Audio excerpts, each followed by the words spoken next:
ഇന്ത്യയുടെ മാപ്പ് എന്ന് കേൾക്കുമ്പോൾ ആദ്യം നമ്മുടെ മനസ്സിലേക്ക് വരുന്നത് ഇതായിരിക്കുമല്ലോ.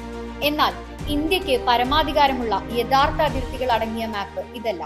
കരാതിർത്തിയും സമുദ്രാതിർത്തിയും ചേർന്ന ഈ ഒരു ഭാഗമാണ് ഇന്ത്യയുടെ യഥാർത്ഥ ഭൂപടം. 1982 മുമ്പ് വരെ കരയിൽ നിന്ന് 3 നോട്ടിക്കൽ മൈൽ മാത്രമാണ് ഒരു രാജ്യത്തിന് അധികാരമുണ്ടായി. ഇത് രാജ്യത്തിന്റെ സുരക്ഷയ്ക്ക് തന്നെ വലിയൊരു ഭീഷണിയായിരുന്നു. അതിനാൽ തന്നെ 1982 United Nations convention on the law of the sea UN close നിയമപ്രകാരം 200 നോട്ടിക്കൽ മൈൽ ദൈർഘ്യമുള്ള എക്സ്ക്ലൂസീവ് ഇക്കണോമിക് സോൺ എന്ന സമുദ്ര അതിർത്തികളാക്കി തിരിച്ചു. എക്സ്ക്ലൂസീവ് ഇക്കണോമിക് സോണിൽ ആദ്യ 12 നോട്ടിക്കൽ മൈൽ വരുന്ന ഭാഗമാണ് ടെറിറ്റോറിയൽ സീ. ഇവിടെ പൂർണ്ണമായും ഒരു രാജ്യത്തിന് സൈനിക വിന്യാസം അടക്കമുള്ള പരമാധികാരം ഉണ്ടായിരിക്കുന്നതാണ്. അടുത്ത 12 നോട്ടിക്കൽ മൈൽ ഭാഗമാണ് കണ്ടിഗ്യുവസ് സോൺ.